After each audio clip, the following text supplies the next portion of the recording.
Good day, ladies and gentlemen, and welcome to the show on this Friday, the 22nd of April, 2022. Thank you for tuning in. Now, listen, what I want to talk about is something that's interesting. There's been a lot of conversations around the water cooler table about something called simulation theory. And, all the time we've been on this planet, we've always tried to figure out exactly where we've come from. Why are we here? We have these lingering questions. And what is the origin of the universe? And how big is the universe? And was there life before death? And is there life after death? And then all these different questions we have. And, we had the theory of evolution, and we still have the theory of evolution. An awful lot of people believe in the theory of evolution. They believe that somehow we evolve from lesser beings into greater beings.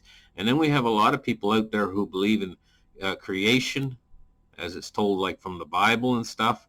And, some people, they like to ridicule other people and say, oh, you don't really believe in that, do you? And stuff like that, But that's not really the way to go, because we're all just really searching for answers here in this crazy universe with so many things going on at the same time. Now, there's something called a simulation theory, and it's yet another theory about how we got here and maybe where we're going or where we come from and so on. And basically how the simulation theory works is that it's a modern theory about how we're here. Now that we've been able to observe computers and what they're able to do in creating simulated realities,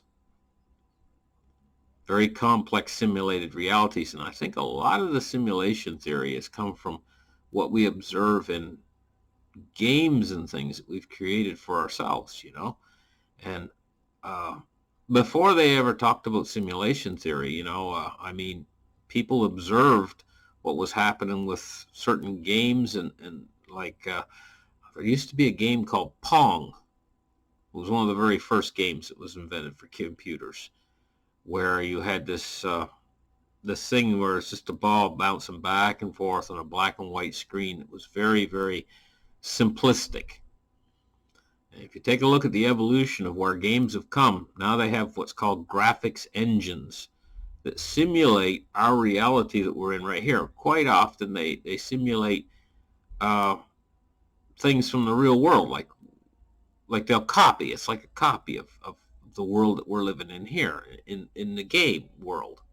So they'll copy trees. We have trees, so they'll copy trees, and they'll copy bushes and things like that, and people and stuff, and they'll even create artificial towns all inside your computer on a 2D screen. You can play the game and you can roam through cities and trees and towns and everything else and meet simulated people called NPCs, which is a computer generated character within the game that is controlled by the computer. Basically has a script that controls these NPCs within the game world. So we witness all this, and we start to come up with a new theory of who and what we are, called the simulation, that we're living in an actual computer simulation, as strange as that would sound. But the thing is a lot of people would have an awful lot of difficulty believing in this because it's such a complex world. Okay, so I've been putting a lot of thought into this myself and saying to myself and analyzing this theory of a simulation. And there's two vital questions I've come up with. One of the vital questions would be, is there a God or is there a creator if this is a simulation? Thought that through a lot, And another question that I've thought through about this being a simulation is the complexity of the nature of this reality that we live in. I could hop in a car, fill the tank up with gas, and I could drive out to a desert someplace from where I am right now. And I could get out of the car and walk across the sand, and I could sit myself down, and there would be countless billions of little tiny grains of sand all around me in such a complex nature. I could run my hand through them and I could pick them up and I could sift them out, and I could take a look at all these little grains of sand in my hand, and I could pick out one individual grain. And then I could take and put one of those glasses in my eye. You could see it really close, and then I could come in real close and take a look at that one little grain of sand.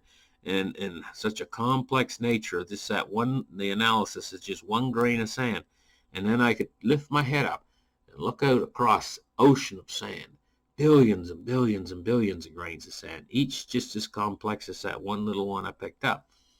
And you might say to yourself, if this is a simulation, how could it have such a complex nature? As a question, right? I've been thinking about that a lot. I'm also thinking to myself, if this is a simulation, it's a simulation of what? What would it be a simulation of? In other words, what would be the origin of the idea or concept to create this simulation? So these are questions that I have, and I'm thinking them through. And I've come up with some pretty simplistic answers to this. One is observation of the simulations that we're making already, in the complex nature of these simulations. Like there's games out there. One game I'll name in particular would be Red Dead Redemption 2. Very complex cowboys and Indians type simulation where they've created an entire world inside a computer of a very complex nature. And complex for the computers that we have right now. Now, maybe if you can take into consideration how computers are growing in strength through something called Moore's Law, then it wouldn't be complex. Maybe 10, 20 years from now, that might be a very simplistic game and looked at as old-fashioned with old-fashioned graphics. But right now, it's kind of more or less state-of-the-art, or getting close to state-of-the-art. Maybe there's a few games that are a little bit better, but more or less, graphically speaking. They have these graphics engines that create these complex games. We're not going to see these graphic engines get weaker as we progress forward in history. And so we can almost look at this as possibly an evolution of something greater that would come along in the future, a more complex game, when you get programmers who are not programming the game anymore. Like right now, what we have is game programmers. So they program the game, and then every version of the game is exactly similar. It's a copy of the previous version. What happens when we hit a time when AI takes over the programming? And basically the computer is programming the game. And so you have a game that would be programming itself, but it would have to have a base concept. So that's where I'm getting with this evolution. The evolution would be the base concept, and then the reprogramming of that base concept to create something more and more graphically intensive, to the point where it would reach a limit of what graphics could handle, simply put. So then where do you go as an interface?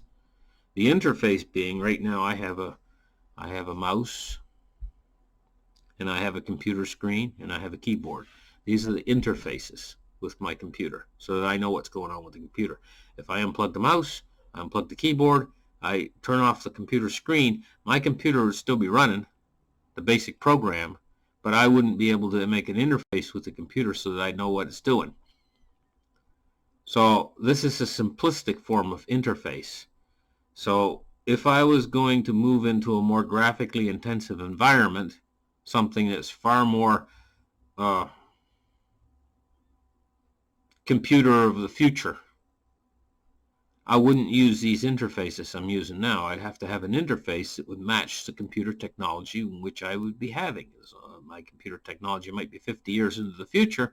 We'd be talking about quantum computers and AI, and possibly even further advanced than that, because the AI would start to already program these interfaces or games, not the interfaces, but the games, yeah, and the interface too, into the game world.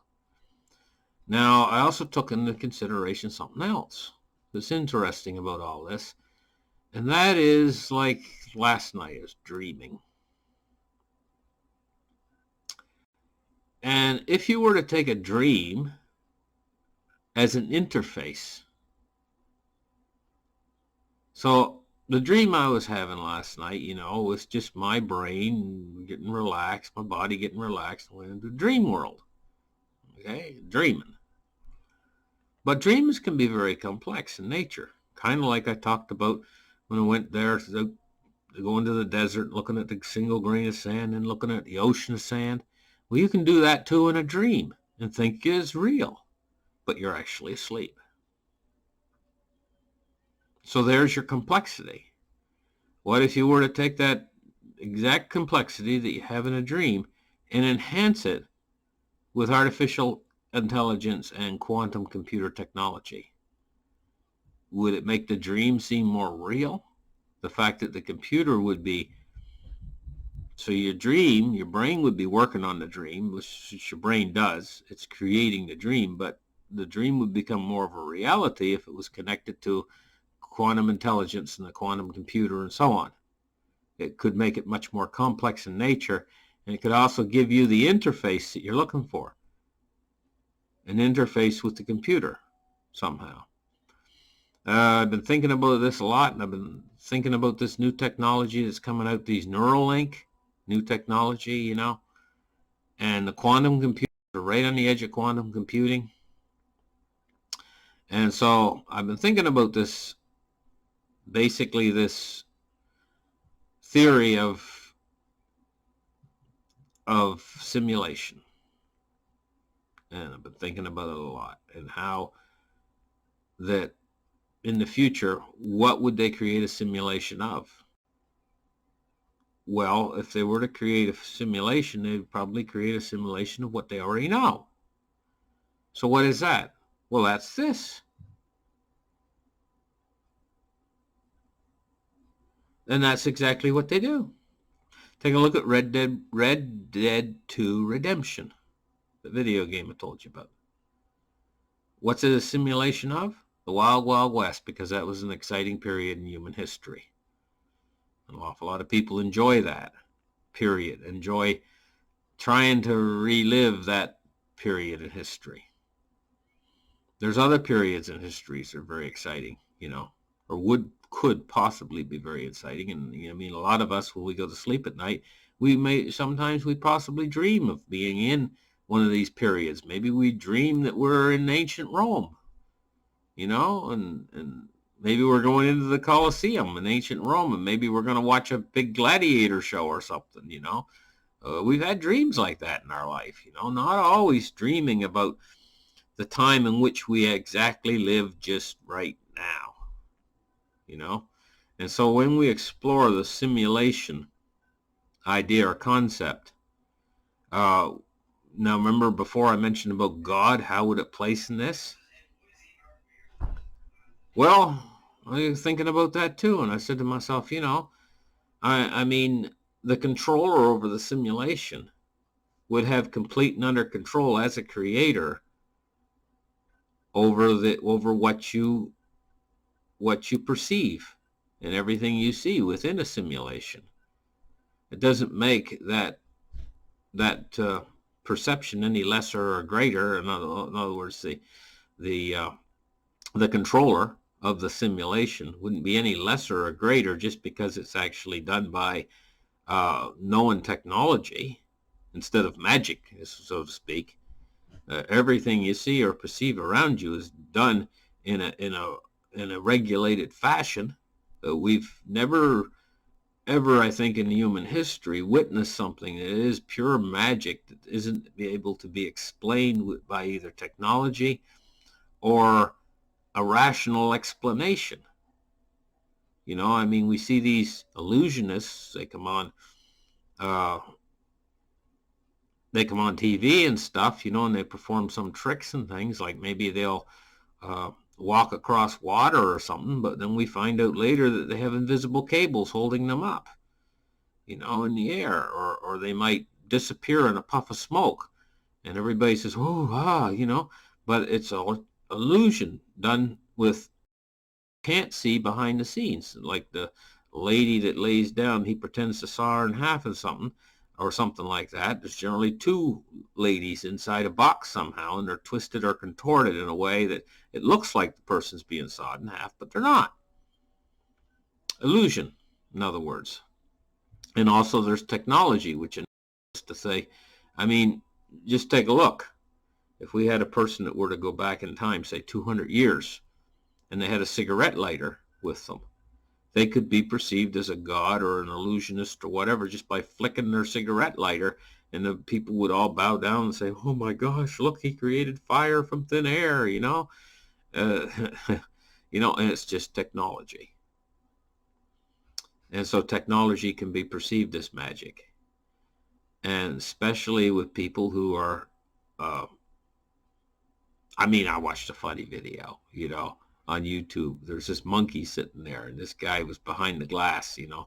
He's on the other side of a glass at some sort of a zoo or whatever, and the guy was performing some little magical trick where he slipped a little ball or whatever behind his hand or whatever and hit it. And the monkey thought it was real magic, and the monkey went, like that, you know. It was really cute video. Because the monkey he just didn't get it. It was a magic trick. He just thought it was real magic. And so to perhaps people from the future who have technology that we don't understand, and they might not necessarily be going into the past, but maybe going into a simulation of the past, well, then they perform some sort of a technological advancement that we don't understand. They could be perceived as magic by us, even with our technology that we have now, because who knows how far technology might advance into the future, especially once we get AI, and it really takes off. Moore's law really goes berserk then. I'm talking about just goes off the charts, especially when computers begin to program computers instead of us programming, like our computer games, for instance. We're programming a computer game. It's like we move them from point A to point B and point C, and very slowly, meticulously, with a group of programmers maybe working in a room creating a game or whatever. Can you imagine when these graphics engines are run by AI and the computer's doing it? What does it take? 3.5 seconds and they've created a new game. The new game is all programmed by computer, for computers. Imagine how quick things are going to move once we hit that point. It's going to be like an explosion in technology, because the computers, up till now, we've been doing the inventing of new things. What happens when our computers start to invent new things? What kind of an explosion in technology will we have then? Okay, guys, I know I've talked quite a long time, rambled on a little bit about some of the ideas and concepts that's running through my mind. Thank you guys for listening. Like and subscribe, and we'll catch you guys in the next show. Bye-bye.